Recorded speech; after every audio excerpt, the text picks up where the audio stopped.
زما بچو پسې رنګونه کوي ویډیوګانې راډیږي بدماشان چې په بدماشانو به همداسې کوم په بدماشانو به همداسې کوم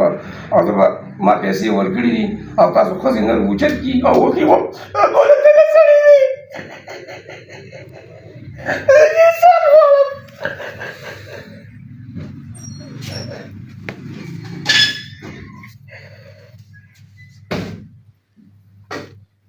زه د زړه ډغرې نه یم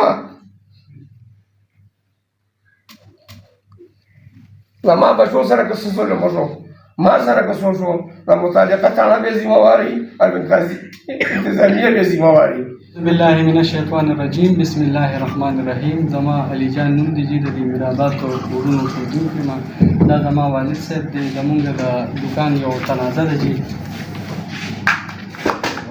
زمونږ د دوکان تنازه راغلی ده زما د مور د ماما زوی دی هغه سره دی په دې کې چې کوم دی نو زمونږ د دوکان مخکې تقریبا یو 4-5 کاله شپږ کاله کېږي دا مونږ په کرایه باندې نیولي د محمد وحید حاجي نه د هغې بیا داسې کار وشو چې هغه له مونږ کرایه ورکوله چونکې په دې دوکان کې زما کشر ورور چې کوم نو دا پکې شاګرد و ماشوم پکې رالوی شوي د هغې نه بس بیا هغه دوکان خرڅېده هغه ورته وویل چې یاره دا دوکان زه خرڅوم هغه خپل حاجي صاحب ورته وویل نو ته زما بچي دا دوکان به زه تا ته پرېږدم د دې سودا چې حساب کتاب وي سلک ډېر اډوانس و هغه مونږ وکړو هغه دوکان یې حواله کړو مونږ ته په هغې کې چې بیا مونږ ډېر محنت وکړو ډېر ټایم پکې چې کوم دی نو زمونږ کسټمر جوړ شو زمونږ رزق وسیله ترې جوړه شوه بیا مونږ داسې کار وکړو چې اچھا وحید مونږ ته وویل چې یاره دا دوکان زه خرڅوم اصل په دې دوکان باندې چې د مالک د طرف نه 65 लाख روپۍ هغه ووه د دې وحید چې پټکي پې وکړو بیا د مونږ ته وویل چې یاره دا دوکان تاسو اخلئ نو ما ته دا پټکي برابر کړئ زه به دا دوکان ستاسو نوم ته راواړم په هغې کې بیا ما د ورور سره سلام اصلاحات وکړو چې یاره د حاجي صاحب دوکان خرڅوي یو پیره نیمه څو کسان دې دوکان پسې راغلي مو خو بیا مونږ وویل یاره دی کې زمونږ روزګار دی رزق هم دی نو وړی هم د بل هم پکې ساتره نشته نو د دوکان به مونږ ځان لنډ تنګ کړو دله به په لږه لږه ورکړو زمونږ چې بیا په دې مارکیټ کې دننه کشتونه اوس هم چلېږي مخکې مو هغه هم چې کوم دی نو واخېسته 17 लाख روپۍ وې د حاجي صاحب له ما پکې ورکړم حاجي صاحب د دوکان کې دا انډوانس ورو اخله حالان کې هغه څه مطالبه کړې وه چې ما ته په یو ځای 6 लाख روپۍ برابر کړه نو زما څه لین دین دی هغه به بیا وکړم بیا به لږې لږې راکوئ بیا په هغې کې چې کوم دی نو مونږ هغه له 17 लाख روپۍ ورکړې په دې دوران کې بیا زما د ماما چې کوم انګلینډ یو کې اوسېږي د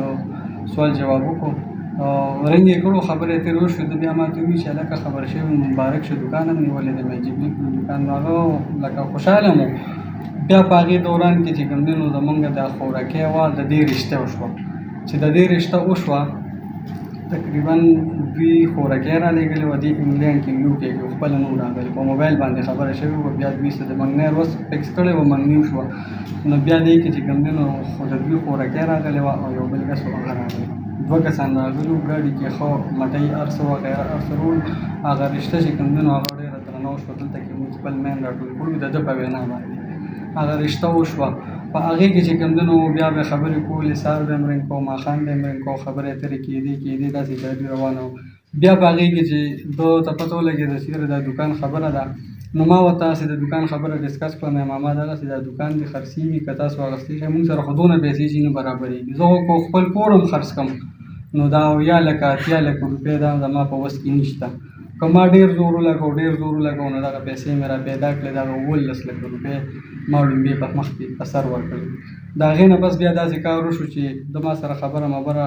برابر کړه ما ته یې وویل چې یاره صحیح ده زه به دا پیسې ورکړم خو حاجي صاحب دغه دوران کې دوی سره څه خبرې اترې نه وې شوې حاجي صاحب ما نه د نورو پیسو مطالبه کړې وه چې یاره ته ما ته دا 10 برابر کړه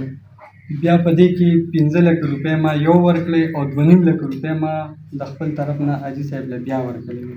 خو ماما مې تقریبا د دوکان چې هغه کله راغی نو هغه ویل د دوکان علم کېنم حاجي صاحب سره دا نورې پیسې به زه ورکړم ما ورته ویل صحیح ده او بلکې دا رشته هم پکې شوې وه چې کله دا دوکان هغه واغسته او حاجي صاحب مشر مالک چې کوم محمد علي خان هغه له مونږ لاړو هغې کې مونږ سټام وکړو هغه حساب کتاب وکړو ما ته ماما وویل چې دا 15 لکه روپۍ پکې ستا پرتې دي دا نورې به ورسره زه کړم نو دا ټولې پیسې به په یو سټام راولي زما پیسې چې ډېرې دي ستاسو پیسې کمې راځي نو دا پیسې به ټولې یو ځای کړو دې نه به چې کوم دي نو مونږ یو سټام باندې لیکل واخلو او زمونږ ماموز آخره خبره وه سهار غرمه ماښام به یې رنګ کوو ښه خوشحاله وو ښه هغه هم خوشحاله وو مونږ هم خو خوشحاله وو نو هغه پروګرام هغه دکان چې کوم دی نو موږ د ده په نوم کړو. په هغې کې موږ سره چې کوم دی نو دوی بیا دا سټامپ کړی دی، دا د دلته کې موږ سره دي دا سټامپ هم پکې شوی دی. په دې کې ما د 25 لکه روپۍ چې کوم دي نو دا دغه کړي دي، ټیک شو جي دا سټامپ دی. بیا په دې کې یو کال ټایم برابر شو، د زما ورور سره سټامپ کړی دی، دا سټامپ یې سار ما سره کړی دی. د هغې نه پسې چې کوم دی نو زما ورور سره سټامپ کړی دی د یو کال اګریمنټ باندې، چې هغې کې زما د ورور څه حیثیت نو، حیثیت داسې چې لکه مطلب په دې خبرو کې، په دې دکان، په دې پیسو، په دې لین دین کې هغه دغه نو شریک نو. هغه سره یې د یو کال اګریمنټ وکړو، وي یاره ستا نوم چې کوم دی نو حمزه دی، د حمزه په نوم باندې کړو، او د دکان نوم هم چې مونږ حمزه ایښی دی.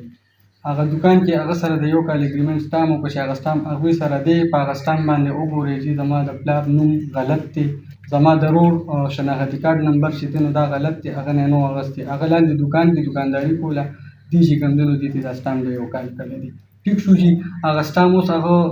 راویستی دی، مونږ به چې کوم دی نو تاڼې ته هم وروړی دی، کچرو کې هم ګرځي، یو ځای بل ځای ګرځي چې یاره ما تا سره یو کال اګریمنټ کړی دی، ته ما ته دکان خالي کړه. د هغې چې کوم دی نو زما 25 لکه روپۍ هم نه مني. زمونږ چې کوم د دکان هغه رزق او قبضه چې ما له بل راکړې وه هغه هم نه مني، الټه چې ما ته دمکیانې کوي. ما چې کوم دی نو بله ورځ د عدالت نه دا د سټی راغشی د عدالت کې دا د زما کیس الرډي روان دی. په دې باندې چې کوم دی نو مونږ سره متعلقه چې کوم دی نو دا کوم مشران دي، کوم دغه دي، هغوی مونږ له دمکې هم راکوي. د هغوی په خولې هغه پیسه دار خلک دي، دا تاسو کتې شئ، دا د عدالت سټی ده، دا د عدالت دعوه ده، دا چې کوم دی نو ټولې خبرې دي. ټیک شو جي دا ټول فایلونه کاغذونه مونږ سره دي. خو هغه دا دی اوس تقریبا چې زه تاسو ته په دې موبایل کې یوز وښیم،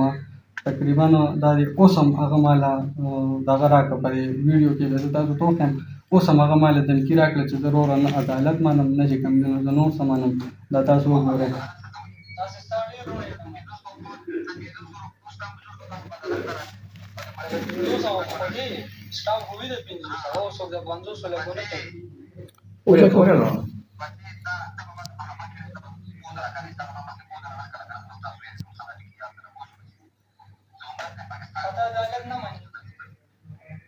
داسې دا دمکۍ ممکۍ راکوي، د کوني د بل څه نه علاوه راته ځي، نور څه وایي نه.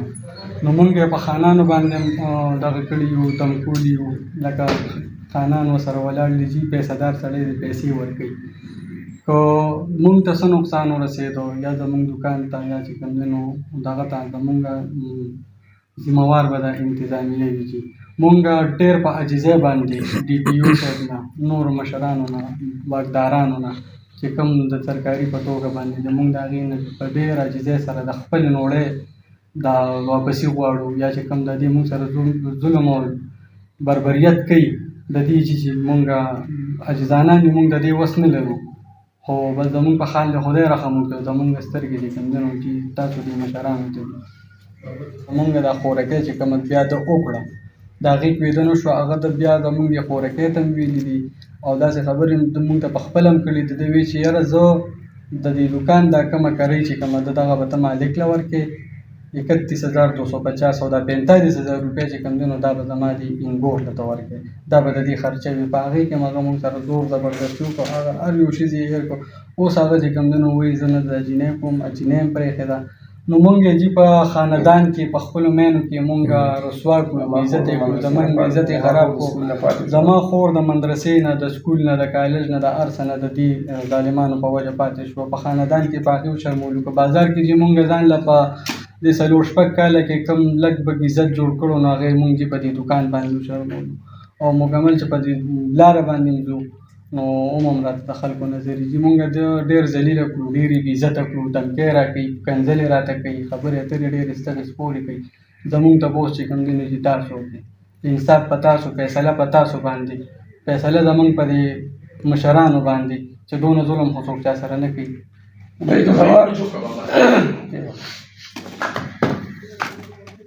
بسم الله الرحمن الرحیم. جی که په دې کې زما بچو ته څه نقصان ورسېد، د دې موجوده انتظامیه بیا ذمهواري او موجوده تاڼه بیا ذمهواري. دوی په موږ باندې ظلم جبر کوي. زه کمزور یم جي، زما په وس کې دا نشته چې زه یو کس له 2 لکه روپۍ ورکړم او ورته چې راشه زما لپاره خبره وکړه. مونږ چې تاڼې ته ورشو، په تاڼه کې زمونږ خبره نشي اورېدی کېدی، په تاڼه کې چې د هغوی خبرې اورېدل کېدی شي. زه غریب سړی یم کمزور یم بېوسه یم بېدسه یم زما د غریبۍ دغه لږ غوندې روزګار دی په دغه کې زه لګیا یم زه جي خپل انصاف غواړم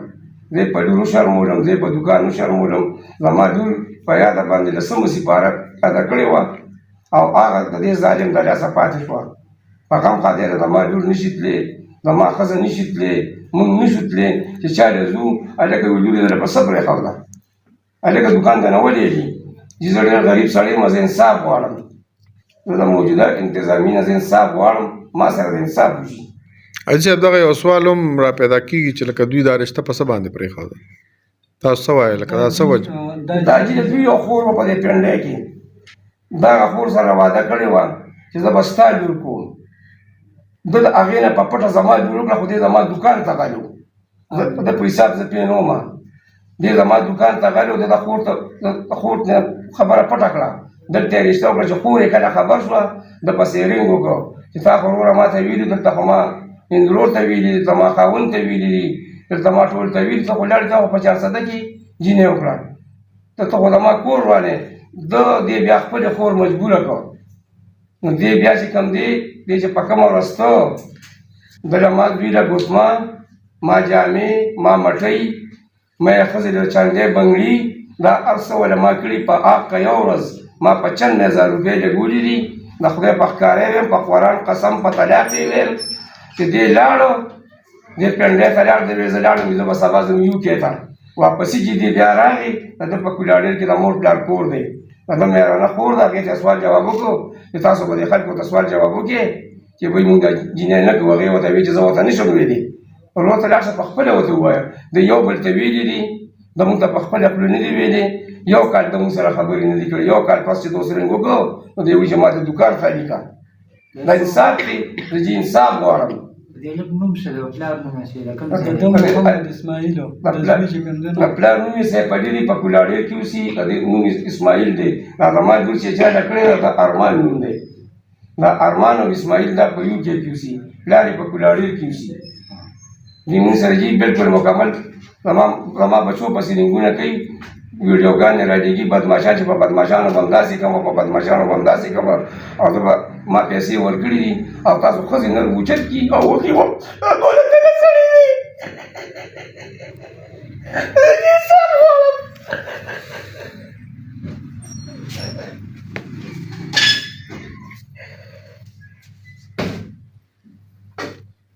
زه د زړه ډغلې نه یم زما بچو سره که څه ظلم وشو